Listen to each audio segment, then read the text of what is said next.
It's that time again. Time to go hunting for reserve list cards.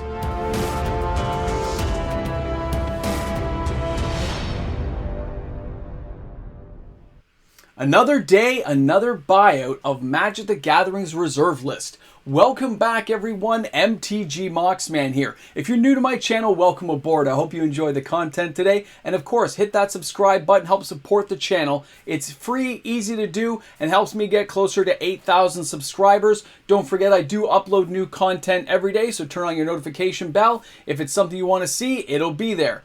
Alright guys, we're taking a look at another buyout. It's happened.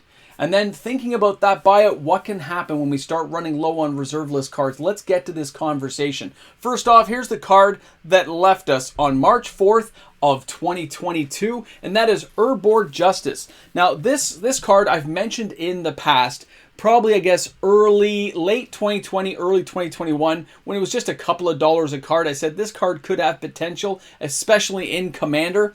Now, this is a Weatherlight card. It is a 2 black casting cost instant. That means it's fast, easy to cast, and nobody knew about Commander back then, so this one has some effects that people probably won't know about until it hits them, and epic artwork. I still love this art.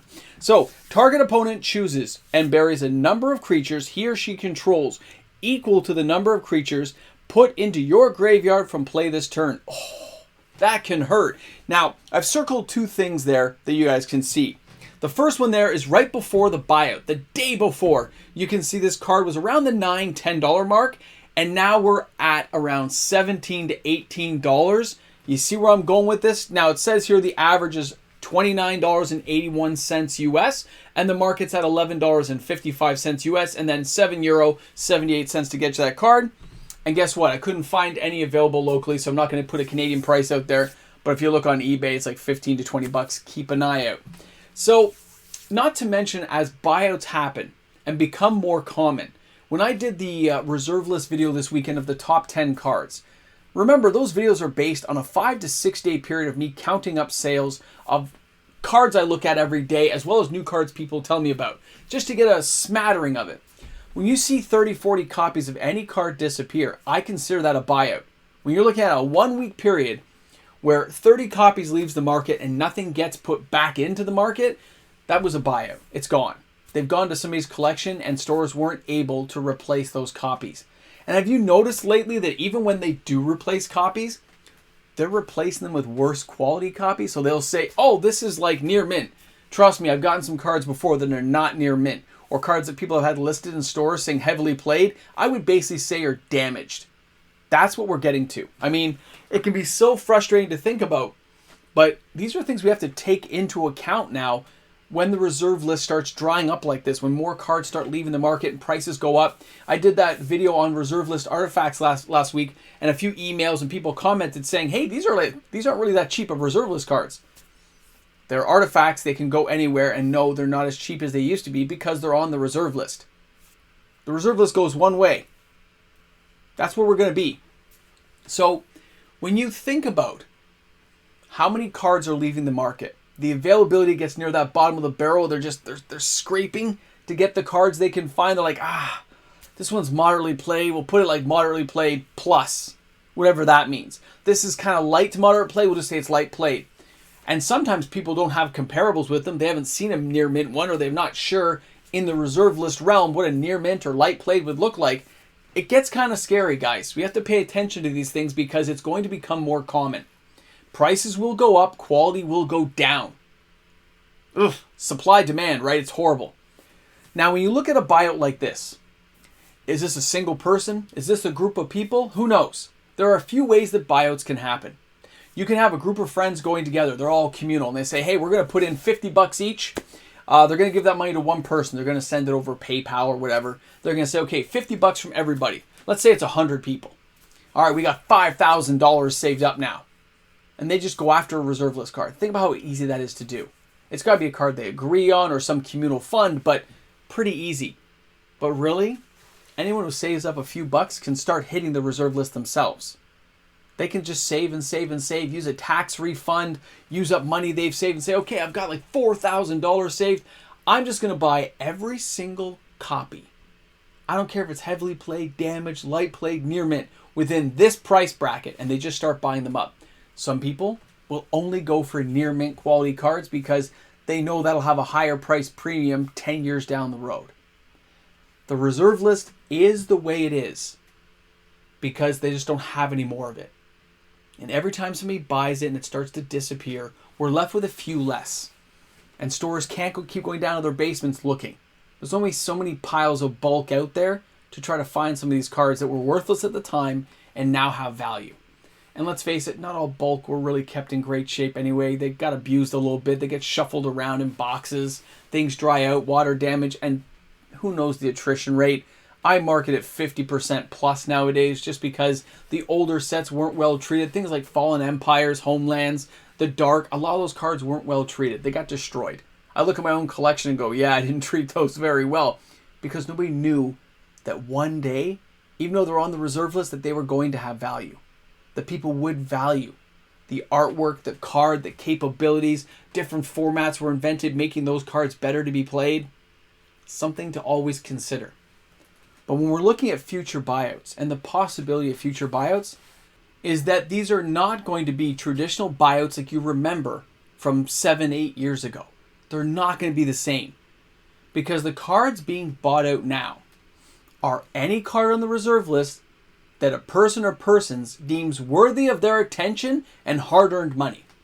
It doesn't have to be a tier 1 reserve list card to be bought out.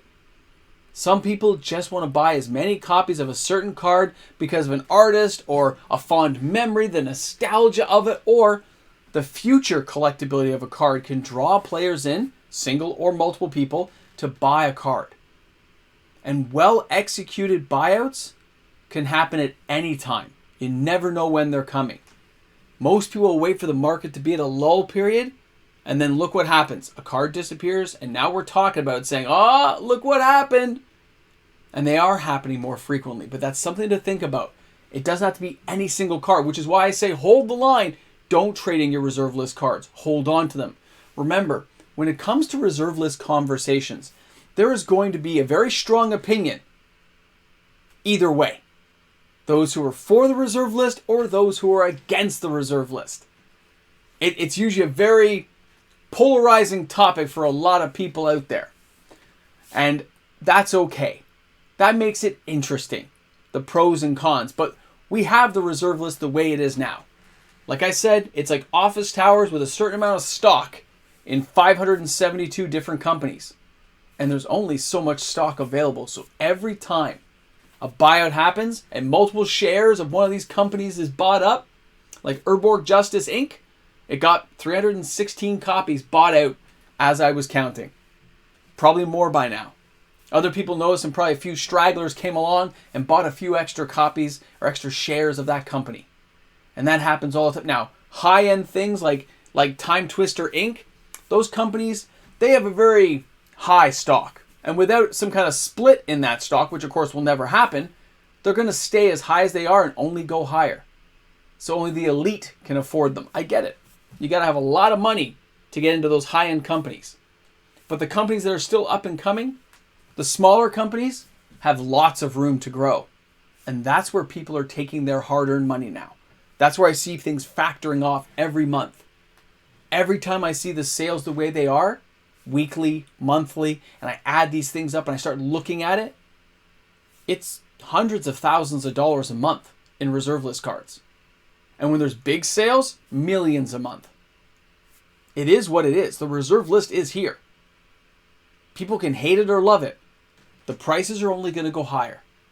And people can decide to buy or not buy any card on that reserve list. But when I compare it against new cards coming out, do I want to get a moderately played Savannah or a collector box of Kamigawa? As much fun as Kamigawa is, I'm still buying that reserve list card. Because 300 today is 500 tomorrow. And 500 tomorrow is 1,000 later. I can always go back and buy the singles I need from Kamigawa, but I may not always be able to go back and get some of those reserve list cards that are slowly rising in price, and other ones are just shooting up. The reserve list guys, what can you say? It is an amazing place to be in and to look at the history of the cards coming through. So thanks a lot for tuning in, everyone. I hope to see your comments in the comment section. Let me know what you think about the reserve list, pro or con. I'm curious. Guys, have a great day today. I'll see you all tomorrow. A big shout out to all the patrons on the channel. Thank you for that continued Patreon support from all the people out there making this content possible. Thanks again, guys. Patrons make the world go round. I'll see you guys soon. Well, here we are at the end of the video, and I can tell you one thing. I'm thinking about maybe upping my buyability. I think it's time to hit a card and hit it hard, just to have some fun. I think it's going to happen in the middle of April. If you're on my Patreon, on my Discord, don't worry. You will have advance notice, but I'm looking forward to seeing you all there as this happens. Guys, have an awesome day today. I'll talk to you guys soon.